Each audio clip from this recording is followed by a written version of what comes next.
Hey guys, good almost afternoon. My name is Jason Flame, host of the Master Motivation Podcast. I know that you are probably expecting us closer to 10 o'clock. We got a little bit of a late start and we had some technical difficulties, but we're here now and that's what's important. And I'm very excited to introduce our guest for today. This is Ikaika Kukaniloko, a lifelong martial artist originally from Makaha, Hawaii, who has been training since 1995, a dedicated practitioner of Lua, the Native Hawaiian Warrior Art. Ikaika trains under Kumu Michelle Manu and is an assistant instructor within her lineage, also studying Rickson Gracie Jiu-Jitsu under Dave Kama, holding black belts in both the Manu and Kaihewalu Lua lineages. He combines decades of martial arts experience with advanced certifications in Neuro Linguistic Programming, Neuromuscular Therapy, Neuro Kinetic Therapy, and Hypnotherapy. So join us as we explore the intersection of warrior traditions, personal development, healing, and lifelong learning. And thank you so much for challenging my language today. I appreciate it. I hope I got Yeah. them right. Yeah, no, you did. You did a good job. I Yeah. practiced. I practiced a ton. I really did try. And I've been excited to have you on the show. We've actually never met in Yeah. person. We were introduced through mutual connections, Yeah. and I'm looking forward to one day having Michelle on the show. But Yeah. excited to have you talk about your lineage and talk Yeah. about your background. So why don't you kind of open up a little bit and tell us a little bit more about you? And thanks again for being on the show. Yeah. So, well, actually, your intro was great. So, yeah, I started martial arts in '95 when I was 15, and then initially started with Taekwondo, and then from there, from Taekwondo progressed into Brazilian Jiu-Jitsu, and then also as well as then I used to dance professionally, do Polynesian dancing with the group Donosina out here in Southern California, and just through that. Then after I did that for a while, then at one point I left for the military, did the military for 15 years, came back, and then pursued clinical massage therapy, neuromuscular therapy, and then just from there, Neuro Kinetic Therapy, and then also hypnotherapy. So definitely sort of a draw to the nervous system and recovery for people and healing. Yeah. Yeah, amazing. Well, thank you for being willing to share your story and just spend an hour with me Yeah. talking, all things martial arts, talk a little bit about your career. Yeah. Where exactly are you located? You're Yeah. here in So Southern California. yeah, some Orange County in Southern California. Yeah. Okay, cool, cool. So Yeah. we're about, depending on traffic, that's how we say it in California. Depending on traffic, Yeah. we, Depending on we, traffic. we we could be a couple hours away because I'm in Ventura County. Oh, wow. Okay. Yeah, Yeah. so I'm up here, Yeah, a little right, bit. yeah, right between Ventura and Yeah. like Simi Valley and Moore Park. So yeah, Oh, wow. let's talk about your martial arts training, right? So you started Yeah. in 1995, excuse me. Yeah. What first inspired you to begin your martial arts journey, and what has kept you committed for more than 3 decades? Yeah. So, to survive, it was purely to survive violent confrontations. So, I was introduced to violence at a very young age, and then with my parents' jobs, we would move around a lot. So, moved from Hawaii, then I moved over to the mainland United States, and even from there, just kept moving. So, being the new kid, and then, some places it probably wasn't the best neighborhoods that we lived in. So, just being the new person, always having to defend myself, and especially too from multiple attackers, older kids, also too as well is just knives, guns, people trying to kill me. So it just really there was a need for it. It wasn't a, oh, this is something I'd like to do. It's, I need this to survive. Yeah. Mhm. Now, did you grow up here in the mainland mostly, or were you born and raised in Hawaii? Yeah. So was born in Hawaii. Lived there for the first part of my life, just a couple years, and then ended up moving to the mainland over here, and then moved around the Western United States just because of my parents' jobs. Yeah. Do you mind if I ask what your parents do for what their So jobs are? my dad used to be a pilot. So now, of course, and as you're getting your certifications on different aircraft, right? So then also too, you also have to do your instructor time. So then at one point, my dad gets hired by another company, so now we have to move. Hmm. And then, of course, as he gets his certifications, then now we have to move again and move again. So, Gotcha, yeah. gotcha. And where did you move to first here in California, and what were some of the rougher areas, if you will, that made martial arts and made this self-defense part of your lifestyle, not just kind of, most kids get into martial arts because they watch a movie or they see, they saw Yeah. the Ninja Turtles Yeah. or Power Rangers or the original Karate Kid. Yeah. But like for you, this was a necessity. Tell me more about that. Yeah. So initially first came to the mainland in Chula Vista. And so at the time, I wasn't aware of just the culture around me because, I'm new. I was just used to Hawaii. So I come down here and I didn't realize the gang culture down here, right? So, when boys in the neighborhood, they go to hang out, they're like, hey, let's hang out. So I'm thinking, okay, cool, a gang. It's kind of like, all I knew was just what I saw in movies, right? Boys getting Mhm. together, riding bikes, playing sports. And then, but what I noticed is that we would get together and then we would fight other boys from other neighborhoods. And so after a while, I got really confused because I said, this is nothing like what I thought this would be. Like, we're always fighting people. Like, that's all we're doing. And Mhm. so then, uh, and in the neighborhood that we lived in too, I mean, you had like a wife and husband get into an argument, and she shoots him in the face with a shotgun, right? And it takes off. So we're playing outside, then we see a couple arguing. My sister and I are out there. They go into their apartment yelling. All of a sudden you hear boom, and then you see the wife running out, jumping in her car, the police coming, and say that, or people trying to break into your apartment, and it just, you always have to defend yourself.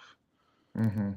So As I mentioned to you earlier, I was in a Moore Park Chamber of Commerce networking breakfast this morning, yeah. and part of our breakfast is we get up and give a 30-second commercial and talk about Yeah. what we do.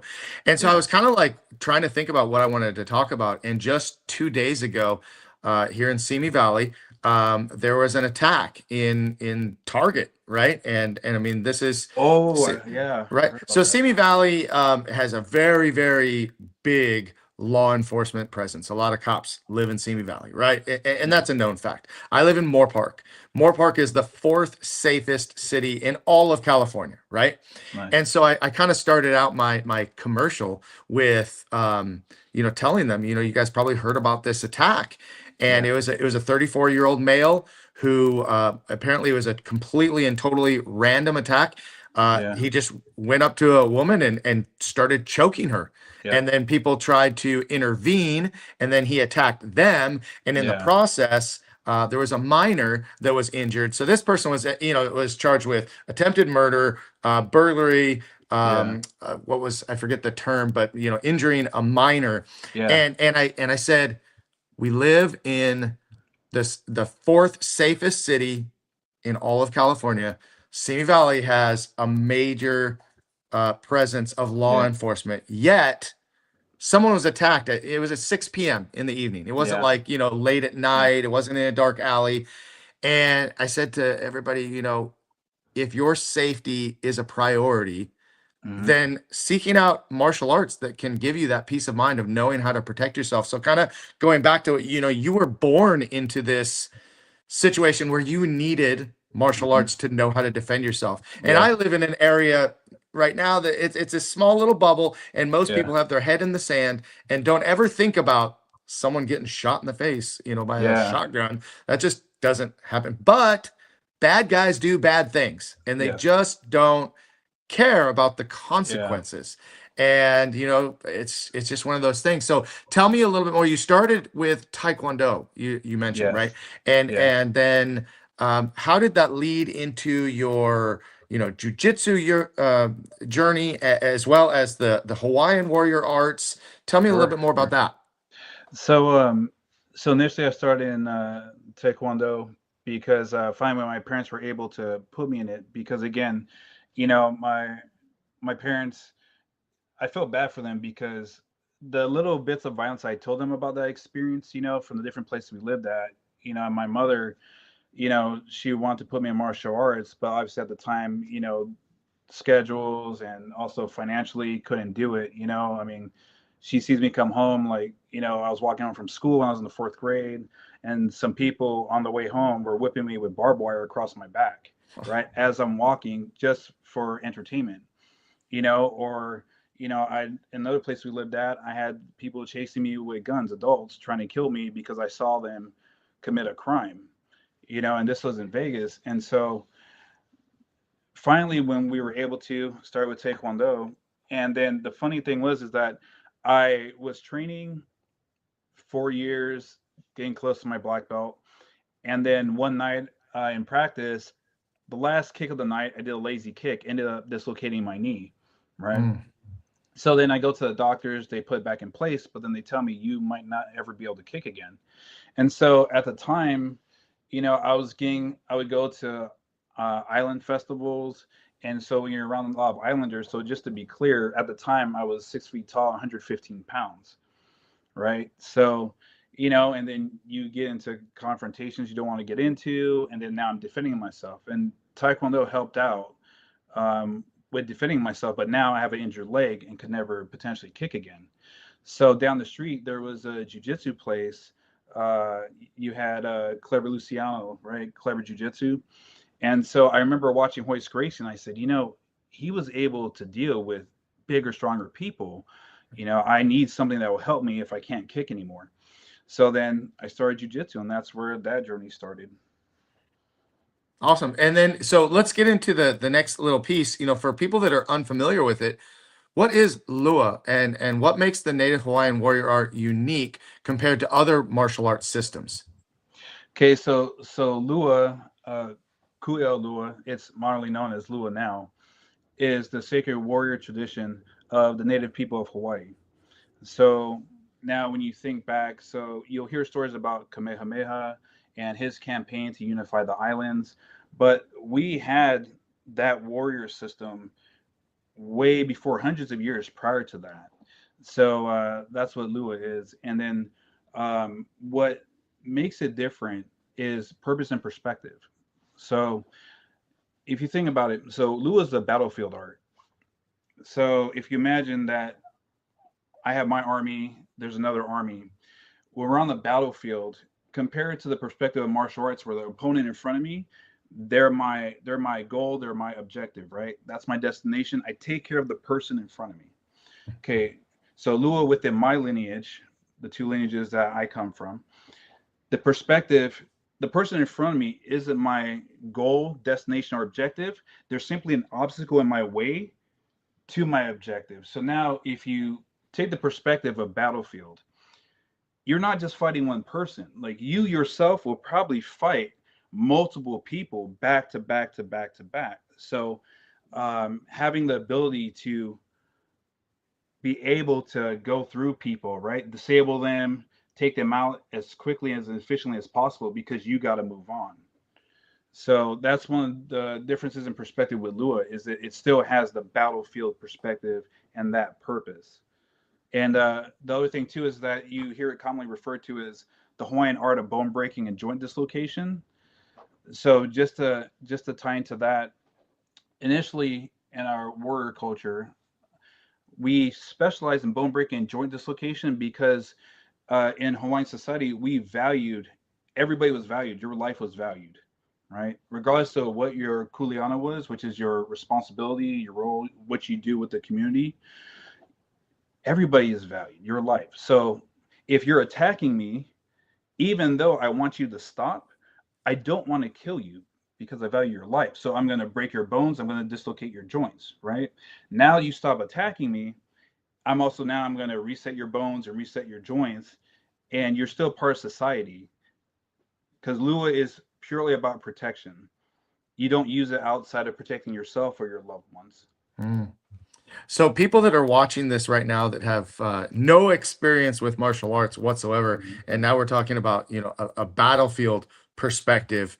versus like what you might commonly see, karate competition Yeah. or the UFC, right? This is Yeah. a completely and totally different purpose and perspective. Mhm. And by the way, for those of you that are watching live, if you guys have any questions about what we're talking about, or there's something that kind of strikes you and you want to comment, please let us know. And if you are watching live, go to YouTube and subscribe to Master Motivation Podcast. Now, tell me a little bit more about how did you first connect with Kumu Michelle Manu, and what has been the most impactful lesson you've learned from training under her over the last 5 years? Okay, so to how I connected with Kumu Manu, I kind of gotta go back 23 years before I connected with her, just to build into how I got there. Okay, so back when I was 17, I'm dancing with Nono Sina. I'm there for a month, and so while I'm there at practice, you would have some elders that would come in and watch our practice. You had this elder Hawaiian man and his Japanese wife who would come, very quiet. So this gentleman, he, unbeknownst to me at the time, he was also a Lua master, David Nuuhiwa Sr., and his wife, that would be called Auntie Lily. So they would come and watch our practices. Very quiet, wouldn't say much. So in between the routines, I would go to move out of the way so the next group can practice, because we're in a small space. And so we'd have to rotate groups. So in between that, Uncle David calls me over and he says, "Hey, come here." So he's an elder, and so I go up. So in Hawaiian culture, anybody that's older than you, if they're female, we call them auntie. If they're male, we call them uncle, out of respect. So I go over there and I say, "Oh, hi, uncle." And then he says, you're doing this right." And I didn't know what he was talking about. So I said, "Oh, uncle, what do you mean?" And he says, "You do martial arts, right?" And so I was shocked. I'm like, I don't know how he could tell. I said, "Oh, yes, uncle." And he says, "Yeah, so uh, the warriors back in Hawaii, so before that they could train in Lua, which he's introduced me to Lua right then and there. He said before they could train in Lua, they had to practice hula. And because of the conditioning of hula, dexterity, flexibility, micro movements, control, balance. So then now, once their body was in a certain place condition, then he told me, he said, then they would transfer into Lua and then train in Lua. And so he says, "You're doing it right." So I said, "Oh, okay." So I said, "Oh, well, thank you." And I went on to practice. And then after practice, a couple doors down, there's a place called Matiki's Island Barbecue Restaurant that everybody would go to after. So then somebody comes up to me and says, "Hey, Uncle David wants you. Go to Matiki's." So I go to Matiki's, I sit down, and he starts talking with me more about Lua. And that's how I got introduced to Lua. And then that started a really close bonding relationship for the next 7 years. So that's how I got introduced to Lua. So over the 7 years, he's sharing with me his experience about Lua. He's teaching me about the healing aspect. He would have me watch him practice on people. And so now over the time, he's talking about the metaphysical aspect, his experiences. And so 7 years goes by. And at that point, I also joined the military too. And then while I'm in the military, uh, he passes away. And so at that point, I'm thinking, I'm like, man, I don't know where my Lua journey is going to continue at this point, um, because Uncle David passed, and everything that he had shared with me. And so for the next 15 years, I try to connect with the Lua community, right, back home on Oahu. Now, here's the thing about Lua, especially at that time. Good luck trying to find a practitioner, right? Because this is a sacred tradition. Um, it's hard just to find a practitioner. You got to know somebody who knows somebody, right? Mm-hmm. So over 15 years trying to connect, uh, just was never able to. Plus, I was in the military. I'm deploying a lot. So finally, after 15 years, I would see Kumu Manu on YouTube. So I said, you know what? This will be my last attempt to reach out. I just want to connect with somebody from the community and just have a conversation with them. Mm-hmm. So 2020, I sent a message to Kumu Manu, and then thinking she teaches around the world. I'm not going to hear anything. She messages me back 2 to 3 hours later, and that's how we started connecting. And so she asked me, "Hey, so what do you do in this world?" And I told her, I said, "Oh, I'm a neuromuscular therapist, background Neuro Kinetic Therapy."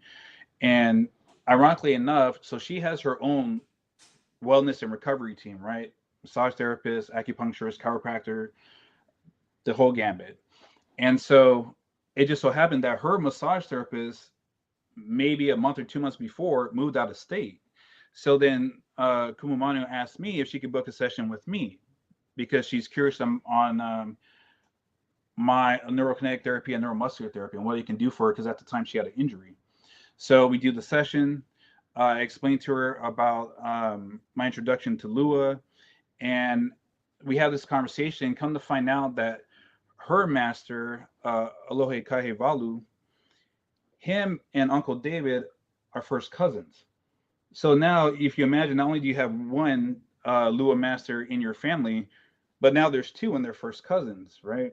So we had the discussion, and Kumu Manu, she at the end of the session, she's about to leave, and then she extends me an invitation to come train with her in Lua. And I was so shocked that I told her, I said, no, no, no, no. I'm just here to help you, with your injury, to help you recover. This wasn't about me trying to train with you, because I know how sacred that is, because Uncle David, he shared a lot with me about Lua. And so she looked at me and she said, you've waited long enough. I'd be honored if you come and train with me. So then Kumu Manu leaves. So that's how we connected, right? And I got to say, you know, waiting for almost 2 decades to try to continue my journey in Lua, I probably cried for 20 minutes because I was just in shock, right? Mm. So that's how we got connected, and now it's been the past 5 years, and here we are. Wow. So I want to kind of dive in a little bit deeper because you mentioned that you were born in Hawaii Hmm. and then you moved here to the States and you moved around a lot and you had all this going on. But you continue talking about how deep your roots are with Hawaiian tradition and the Hmm. lineage. And so tell me where does that stem from your parents? Does it just stem from your own personal growth? Yeah. Tell me a little bit more about those Hawaiian roots and why it's so important to you. Yeah, so to me, so when we moved to the mainland, we would go back and visit our relatives, and then especially my grandparents. Hmm. And so my mother, she really loved her culture, right?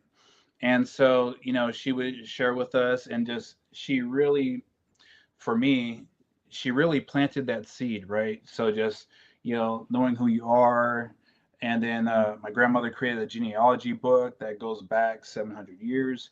Wow. So, genealogy, family, Hawaiian tradition was always important, right? Especially with my mother. And so over time, going back, spending time with my relatives, and getting what I could, but it really didn't sink. It really didn't hit a new level of depth until when I started dancing with Nonosina, because now uh, I'm getting introduced to Polynesian culture, and then also as well, and then meeting Uncle David. So meeting Uncle David, and then so that really started to take me on a deeper dive, and so that's when it started there. But now, what really added to that piece too was after coming to train with Kumu Manu.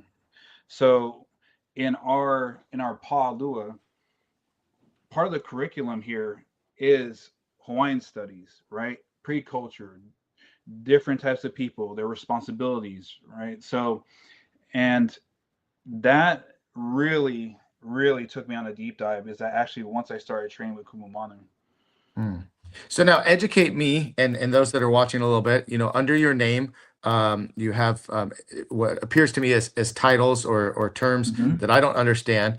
I also recognize Kumu. What does that mean below your name? What does Kumu mean? So this title Kumu Kokua. So to be clear, I'm not a Kumu. I'm not a Kumu Lua yet. So it's a assistant instructor, and then the next one Kiai Okapuka. So I'm the Kiai of the Pa. So I'm the guardian. So Mm. if kind of thinking in modern day terms, handling security matters, whether it be with Kumu Manu or the Pa as a whole. So, mhm. Oh yeah, And go ahead. You can keep explaining. yeah, so then, uh, back in pre-contact times, you'd have a kiai, right, a guardian of the gate. So at the entrance, so people couldn't just enter a pa lua, right? There was a guardian there, and then if when he went to do a security check on you, whether that was a phrase, you couldn't enter. So it's a modern day version of that. Got it. Got it. Yeah. And can you explain a little bit more the significance of the different lineages and just lineage in Hawaiian martial arts and why these traditions are so important? So, so not just in martial arts, but any Hawaiian sacred tradition. It's not just something, a skill that you learn, like say in modern day that oh, I learned this, I'm going to work and that's it, right? So it goes so much deeper because your tupuna are ancestors, right? So their knowledge, their experience, and that knowledge that's being passed on, it's it's like a living, breathing thing, so now as it's passed on from generation to generation to generation, you want to honor each generation that came before you, their contributions to preserving the lineage. So in Hawaiian sacred traditions across the board, you have that. So it's not just in Lua, it's all sacred traditions. You got Lua as well, and like you got feather work. You have Laolapa'a, which is plant and herbal medicine. You have Lomi Lomi, which is the Hawaiian massage. So all these different sacred traditions, they hold the same perspective and deep love because of its who came before us, Hmm. which brought us here. I don't know if that helped to explain that. No, it does a lot, and it's pretty deep because I know in Hmm. martial arts in martial arts in general, Hmm. a lot of people are very very specific in their in and very proud of their lineage, and we Exactly. talk about, my instructor was Dennis Ichikawa. His Hmm. instructor was Chuck Norris and Pat Yeah. Johnson, and the Yeah. list goes on and on. And like you said, you kind of like each generation, Hmm. brought something to Hmm. the art. Hmm. In your case, you're talking about Hawaiian culture as well, not Yeah. just the martial art, but going back. Yes. And if you look at the Western culture Hmm. in the United States, I mean, I sometimes I can ask people. I talk about my instructor as my dad, and then his instructor is my grandpa, and Yeah. and and then I ask the kids. I say, well, do you know who your grandpa is? Do you know who your great grandpa is? And Yeah. before that, and some of them they really don't know. And in Western culture, just for whatever reason, there's just not this huge tie to that the same way that I see in other deeper cultures, like what you're explaining to me, Yeah. right? So, as an assistant instructor, what do you believe are the biggest responsibilities that come with helping pass on the traditional warrior art to the next generation?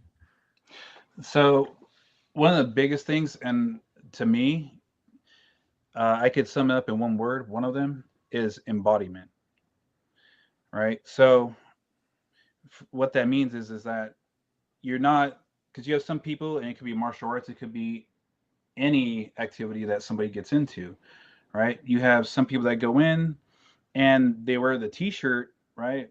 Like, hey, I do this martial art, but then there's those that embody it. They live it, breathe it, Hmm. eat, sleep. It's what they do. It's what they are. It's them, right? Hmm. Intimately connected. So I think though is that one of the things is that to embody the Lua, right, within my lineage, that because Kumu Manu, 100%, she embodies Lua, and I mean, eat, breathes, sleeps, 100%, right? She's a phenomenal leader in the paw. And so now it's also now not only do you embody it, but then also understand that what you're learning, how sacred it is, how rare this is, the value of this. This isn't this isn't just something like if I go down the street and I say, walk into a martial arts school, right? I walk in, I look at it, I like it, I pay the fee, I sign up, right? Boom, I'm in. Not the case here. So, and that's one thing that's different about Lua is that we don't look for new students. We don't. It's really a matter of the Kumu or the Aloha, depending on the lineage. They're the ones who choose and give out the invitation for somebody to come train. Mm-hmm. So we don't care about recruiting. We don't, because the fact of how sacred it is. And just to put this in perspective too, so Lua or Kuea Lua back in pre-contact. So you had professional warriors and the elite who trained in this, right? Not everybody was trained in Kuea Lua. So just like you have modern military, you have your National Guard, your reserves, your conventional military, and then you have your special operations, right? Your soft forces, like Delta. So Kuea Lua, so between the professional warriors and the elite who trained in this, they were the equivalent to Delta. And Mm. so even though you have the military, right, and there's fundamentals across the board, nobody knows what their training looks like. It's so secret and kept to the chest that with Kuea Lua, it was the exact same way. Not everybody was trained in the full extent of Kuea Lua. So, and just to add that clarity too. So now in modern day, so that level of sacredness with the information. So really being able to pass on to the Hamana, the students, hey, look, what you're learning here is extremely sacred, and it's an honor to even be able to receive this information, to be accepted as a student. So really planting that seed with that with them. So between embodiment, so really conveying the value and the sacredness of this, and then also as well, and then combine those two, and now you also have somebody who's ready to carry it, not just pass it forward. Can you bear the weight of carrying what this is? And so those are the three things that I feel is important as an assistant instructor, to not only embody those, but to properly convey that to this generation and the next generation too. Well, and so for you being a part of something of the magnitude that you're speaking on, Mm-hmm. we have, the average martial arts school on every street corner in Yeah, every city in all yeah. of America now, right? And so what are your thoughts on the commercial martial arts school that's out there? Because you're talking about a lineage, and you're talking about a culture that Mm-hmm. you don't recruit anybody. You're not out there recruiting like I might be for martial arts students. I want to teach Yeah. our martial art to everybody in my community Mm-hmm. because of the self-defense, the fitness, the Mm-hmm. the mental education, the character Mm-hmm. education, the Yeah. community service, all the things, right? What Mm-hmm. is your perspective, having said all of that, about your art and lineage, and then looking at a commercial martial arts school? Yeah. So that's a great question. So for me, um, I have no issues with that outside of Lua, right? So any martial art, no problem at all. In fact, look, I that's how I got into martial arts, right? So commercialization, not a problem. But when it comes to the Lua, and especially my lineages, so in our lineages, there's three verticals, right, that you abide by. One is to protect the Lua, two is to preserve the Lua, and three is to perpetuate it. But you do notice what the first one was, right? So to me, being a lineage holder and being a representative of the Lua, first and foremost, I will protect it. First and foremost. Now, as far as public demonstrations, there's certain things that okay, you can demonstrate publicly, but I mean, in the truth of it all, that's really just a tip of the iceberg. But what everything is that makes Lua, unless you're a dedicated Hamana or student, people will never see that Mm-hmm. because of it's very sacred. Right. And Un- yeah. Understood. Understood. Well, you also train, as we mentioned, in Rickson Gracie Jiu-Jitsu under Dave Kama. How Hmm. did you meet him, and how has Jiu-Jitsu complemented Yeah. your Lua training, and what Okay. similarities or differences stand out to you? Yeah. Okay. So Dave Kama, first off, he's a Hawaii boy too. So love Dave Kama. Um, so I met Dave because prior to that, I went to a Rickson seminar, right? And because I've always paid attention to Rickson Gracie because his efficiency with jujitsu, plus it's so beautiful to watch him, and he's so clean and so dialed in, right? And plus, I mean, how many black belts can say like, "Hey, since I got my black belt, I've never been defeated ever."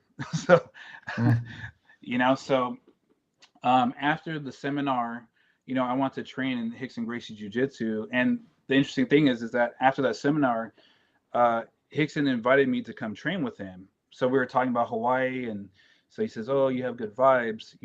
Why don't you come train with me?" Because I was moving to Southern California a mhm, couple months later. But then when I came down to Southern California, I got bit by a brown widow, ended up in the hospital for a month, and was pretty close to dying. And then after that, just had to recover. So by mhm, the time that I was even in a place, some time had gone by, I reached out to Rickson, and that time he's traveling around the world. But I always paid attention to Kama Jiu Jitsu, right? I'm like, I know Dave Kama's in Orange County. So I found Dave Kama, went down there, and, nothing but aloha with Dave, right? It's very nice, polite, warm, welcoming. And I had my first session there, and everything that they did was everything that I saw with Rickson. So I said, I'm home. They're focused on street self defense too.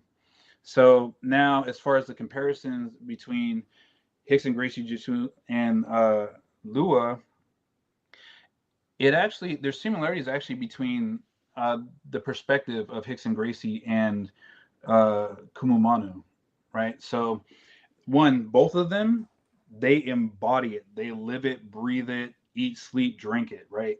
Rickson with Jiu-Jitsu, and then Kumu Manu with Lua, and they're always evolving it. They pay attention to martial arts out in the world. They see what people are doing, and they're constantly evolving, right? So having leaders that are similar in their perspective, how they embody what they do, and mhm. then always refining it, right, to make it better, always solving problems, making it more efficient. So that's the similarities I see with it. And then also because the leaders and their approach and the technical man, just the high level techniques that they come up with, right, and the Mhm. concepts too. Now the difference is, okay, so the differences that I notice between the two is the energy, right, when I'm applying it. So with jujitsu, I'm very calm. So even when I roll with people, they think I'm messing with them, but I'm actually very slow.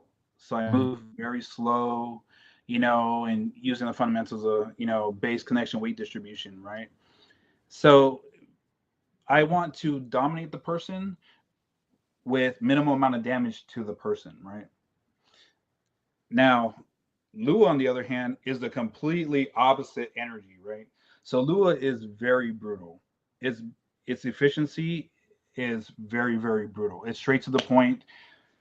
So it's a complete different energy. Like when I move in Lua in my lineage, my whole goal is battlefield perspective. Like if you're my opponent, I want to destroy you. I want to break you and destroy you as quickly as possible. And there is no remorse from me whatsoever. It's battlefield. I don't have time to worry about my opponent. Now, of course, in training, like we have to respect with each other in the paw, but that's where they differ is the energy and the application of the two. Jiu-jitsu, I'm calm. I want to contain you, control you, minimize your damage. In Lua, you cross that line and I'm moving in Lua. My whole goal is to just break you and destroy you as quickly as possible. Mhm. So if that, Yeah, it makes sense. No, totally, yeah, totally, yeah, totally makes sense. So we've talked a lot about your martial arts and your background there. Let's kind of hmm, switch gears a little bit. sure, sure, Beyond martial arts, you have extensive yeah, training in neuro linguistic programming, hmm, neuromuscular therapy, neurokinetic hmm, Kinetic Therapy, and Yeah. Hypnotherapy. So Yeah. how do these disciplines connect with performance, healing, and personal growth? Tell us about all of that. Yeah. So you'll notice that a lot of it deals with the nervous system, right? You keep seeing neuro popping up, neuro. Okay, so first off, neuromuscular therapy. So it's clinical massage that deals with trigger points, pain referral patterns, and also functional movement and how to improve somebody's movement through massage, right? So addressing muscle issues, tendon, ligaments, injuries as well. Very, very clinical, right? You will very intimately get to know the body very, very well. So which is, to me, I feel is very important. So if I'm working on somebody or massaging them, right? So work on cadaver labs, right? We go to cadaver labs and you have to go in and really find the different structures, right? And so that helps significantly with recovery, pain referral patterns. So sometimes, so neuromuscular therapy, a knot, um, I might have a knot on one part of my body, and then but I'm feeling pain somewhere else. Like I might feel like I have a toothache, and we've actually there's been cases that we studied where people would have toothaches, get those teeth removed, and then still have the same pain, but it's actually coming from the head and the neck. So so understanding the pain referral patterns, how to deal with the muscles. So that's neuromuscular therapy. Okay, so neuro linguistic programming. So neuro linguistic programming uses the language, right? I use language to address your nervous system, and you're programming your subconscious. So your subconscious and your nervous system are directly connected, right? So from a NLP perspective, so everything that we do, right? Sight, sound, taste, touch, smell. We receive information from there. It gets sent to the brain. The brain tries to organize it in a way that we can comprehend it. So it files it, right? And so these programs, these programs dictate our behavior. So I give you an example. So I had a client that smoked a lot. They smoked multiple packs of cigarettes a day, Hmm. and they want to stop. So just to give you an idea, so we go and we start off with, okay, so what was that caused you to start smoking? Oh, I wanted to get close to my cousin who was smoking, right? Okay, cool. So now you have the feeling that you want to be close and accepted by somebody. Okay, cool. When's the first time that happened? Right? So now that's a program. Now we shoot down to where the program started, where she was in kindergarten. I tried to play with some kids. They didn't want to play with me. I watched what they did. I mimicked what they did. They accepted me in the group, right? So now she's created a root program I call a strategy of survival. So now every single decision that she makes in life, based or every situation she gets into, based on the similar characteristics, she'll make the same decision every single time. So with NLP, what that does is that addresses the program. It helps you to delete the program, and you upload a more useful program and you replace it. So that's one of the many aspects of NLP. NLP is phenomenal. Like it's such a huge spectrum of its ability to help people and heal people. And then so neurokinetic therapy. So neurokinetic therapy, it's you're dealing with dysfunctional motor program, right? So motor nerves. So you're dealing with the motor control center in your brain. So what that does is, so say for example, if I want to move a certain way because I play a sport, right, or I do an activity, so your body, your muscles, your brain sets up a pattern of movement, right, by the main muscles that move you that way. Now, say if those muscles can no longer maintain that movement, so then your brain's going to reorganize the firing of other muscles, other structures in the area to help you maintain that. So thus creating compensation. So what neurokinetic therapy or NKT does, it identifies the dysfunctional pattern, that program, and then you're able to reset the program to originally how your body runs, right? So, example of that, had a person that had a TMJ, right? TMJ, and so they had issues with their jaw for years. They went to the dentist, they went into physical therapy. Nobody could figure it out, right? Well, the jaw and the hip are directly connected to each other. So those muscles directly correlate. So when the person described it to me, just to give an example, I asked them, I said, "Hey, so you ever have any issues with your hips?" "Oh, well, yes, I do. I got into a car accident and broke my hip, and I've had hip surgery." "Oh, okay." So then assessing his hip and saw that it was connected to his jaw issues. Once we addressed the actual dysfunctional program in his hip, no more jaw issues. Wow. So I got to ask now, how did you get into, I mean, when did you start learning all of this, and how did you get into it? So for me, how I got into it was, so actually the reason why I got into massage was actually from Uncle David, because of the him showing me Lomi Lomi, which later I found out there's a warrior variation of it that only the Lua practitioners practiced.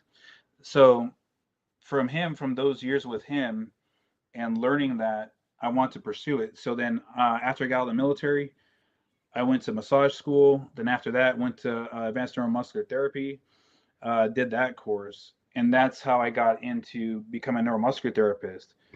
How I got into hypnotherapy was, I've always had a fascination with the subconscious mind since I was a kid. So after I got done with the neuromuscular course, then I went to Hypnosis Motivational Institute and went there, did a trial class, loved it, signed up. So eventually became a certified hypnotherapist. And then while while in the midst of still doing neuromuscular therapy, one of my classmates, um, he was going to go train in neurokinetic therapy. So he said, "Hey, I'm going to go train in this, and when I come back, I'll share what this is."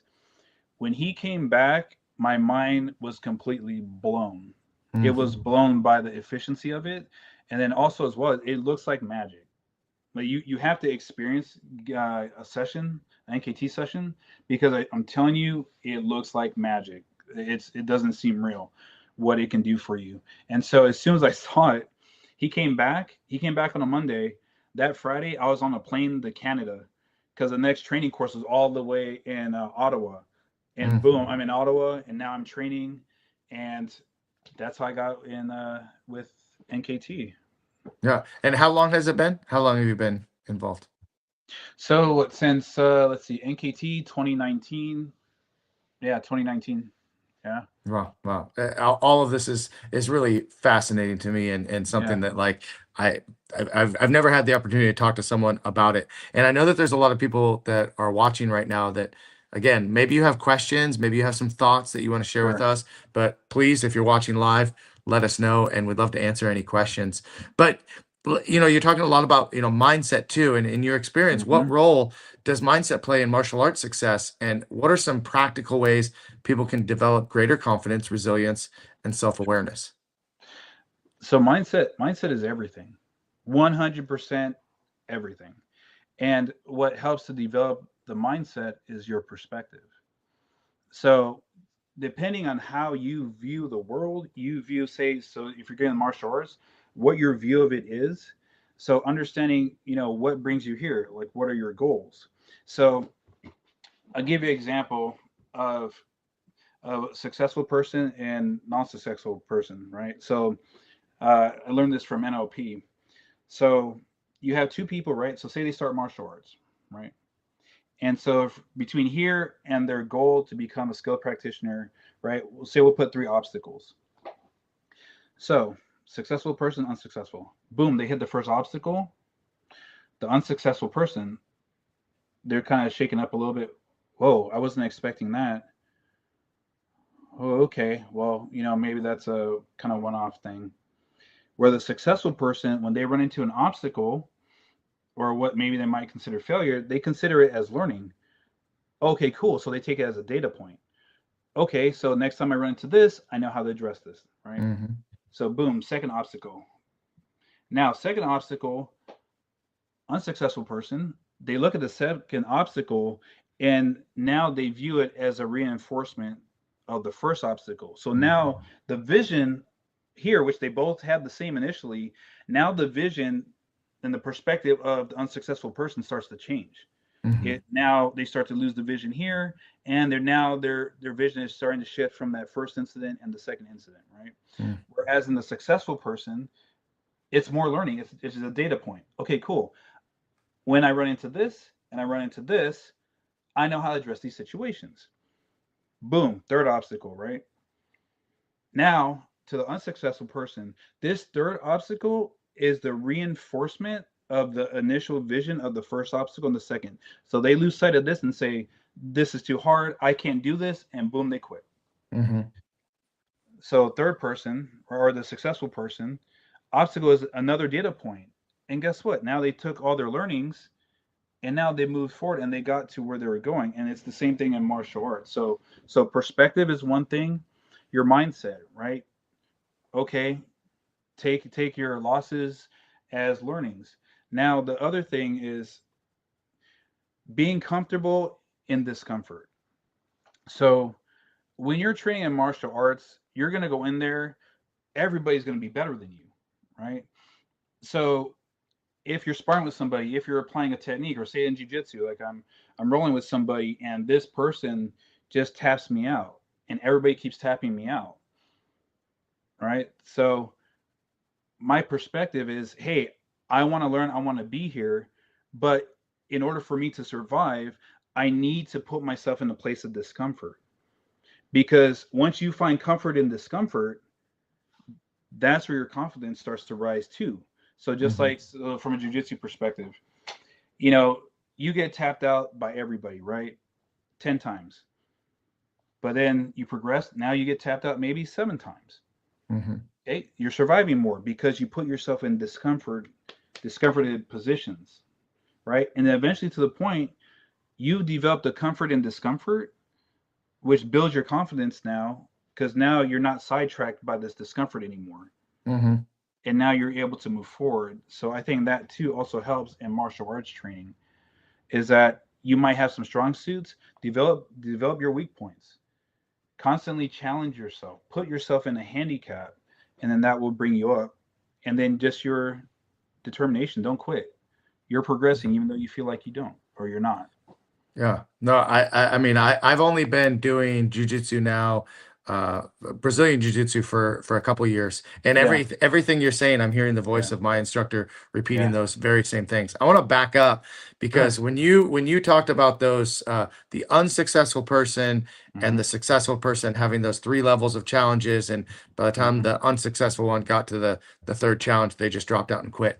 As a mm-hmm, martial arts school owner, for mm-hmm. those that may be watching or will watch this later, Yeah, our goal is we want to see everybody be successful mm-hmm, from all different perspectives. Obviously, we want our business to continue to grow, but we want to yeah, see our students continue to grow, and yes, we know that they'll stay longer when they're more successful. So, yes, what yes. would you tell a school owner that continues to see students quitting? I mean, Mm-hmm. and we all have them. Our students quit. How can we help to program our students better or help them develop that mindset to be that successful person?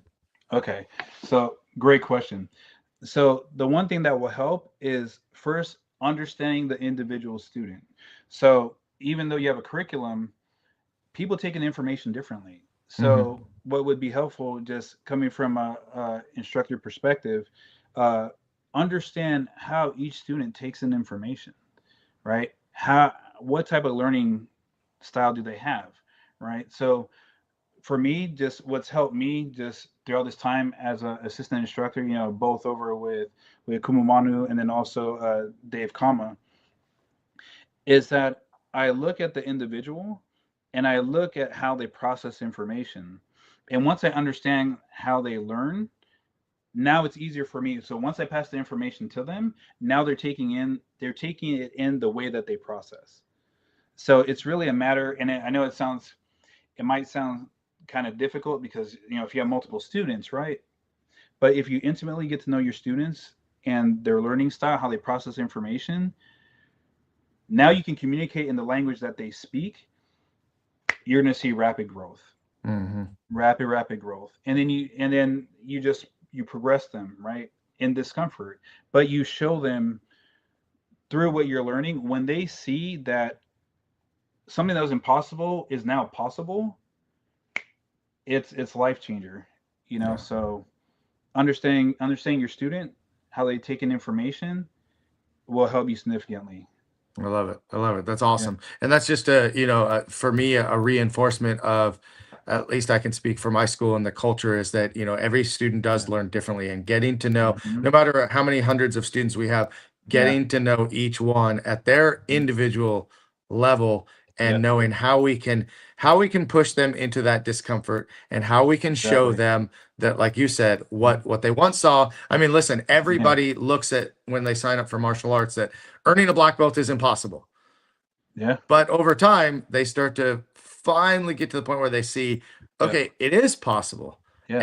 And here's how, and here's why. And they see Hmm. these small successes along the way. So thanks for Yeah. sharing that. We got a couple questions left, and we'll be wrapping up soon. So again, anybody Sure. watching live, please feel free to drop a comment or share the video so that other people can enjoy it as well. But what are some of the biggest misconceptions people have about traditional martial arts and warrior cultures, particularly in the Hawaiian warrior traditions? So I think one of the misconceptions that they have, one is that the Hawaiian warrior culture and the sacred tradition disappeared and died off. That's one thing I hear all the time. Oh, Hawaii doesn't have a martial art. They don't have a warrior culture anymore. That's gone. That's extinct. To be clear, that has never been extinct. It's just really a matter of, at a certain time. So in the early 1800s, you know, by a public declaration of one of our queens, public display of Lua was forbidden. It was kingdom law. So now you have that goes underground, and of course it's sacred to begin with. So now you have family lineages that practice and train, but again, they're not going to come out and say, "Oh, hey, look, we're training." Especially now in kingdom law, if it's publicly banned by the queen, oh no. So that misconception that it was lost, no, it just went underground to those who had the knowledge. Now, say some people died off, and maybe there's less people who had the knowledge, but the knowledge was still there. There's lineages out there that that still practice. We just don't know about them, right? Right. So that's a misconception. And the other one too is that, and I see this online a lot with under comments under Kumu Manu, is, oh, that's a caveman art. Oh yeah, you're gonna throw sticks and stones. Yeah, that won't work against a modern fighter. Yeah, it will work. It actually works really well. It's just because people don't have the exposure to it. They don't.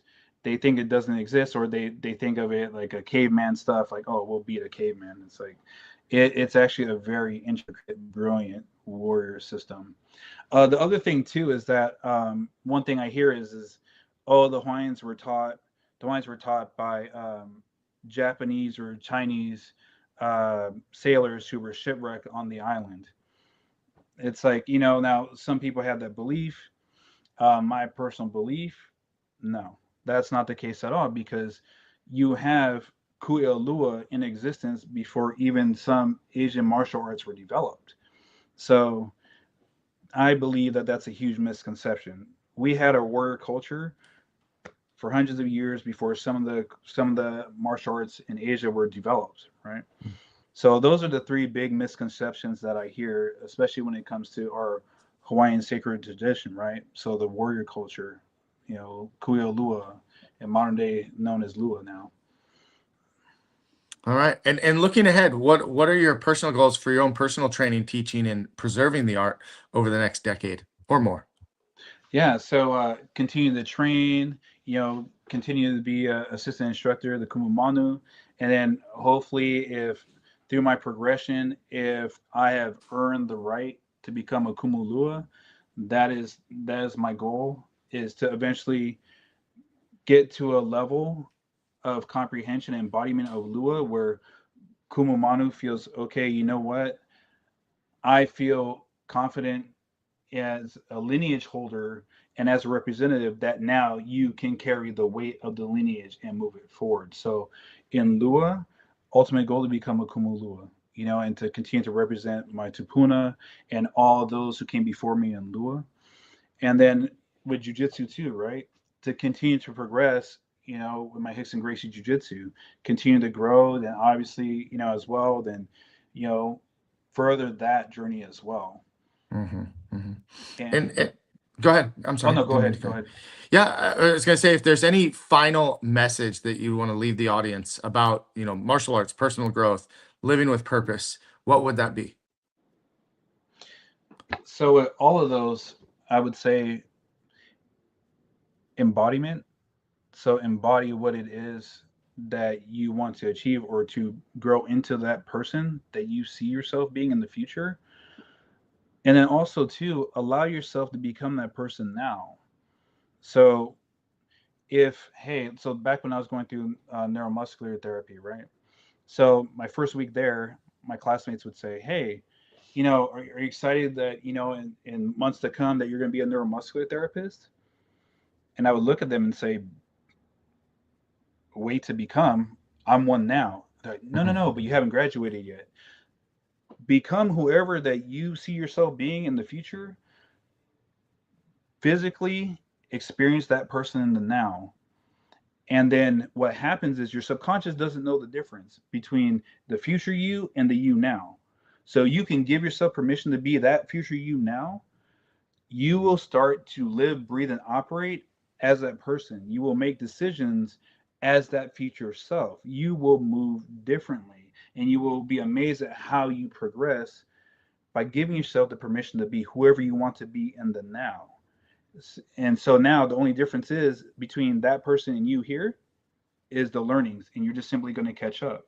So that would be my message to everybody, whether you're in martial arts or anything that you want to become or anything you want to achieve.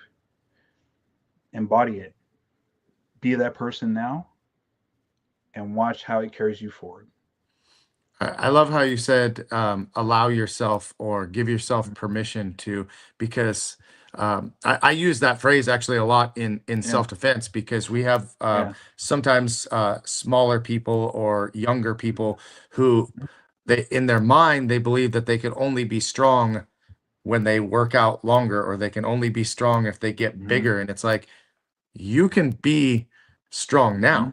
yeah, You can give your I watch sometimes when I teach women's self-defense seminars, yeah, and they're hitting targets, and I yeah, say, I have to tell their partner, give them permission to hit you harder, or give yeah, yourself permission to kind of get out of yeah, that, what you've always been told you're supposed to be, and yeah, let yourself be that, warrior, if you will, yeah. when you're on the mat. So I love it. I love it. So tell me, and tell everybody watching, where can people find you online or connect with you on social media?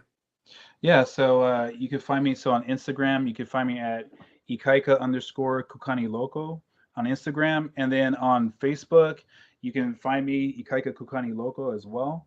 So I'm pretty easy to find. There's probably only one with your name, right?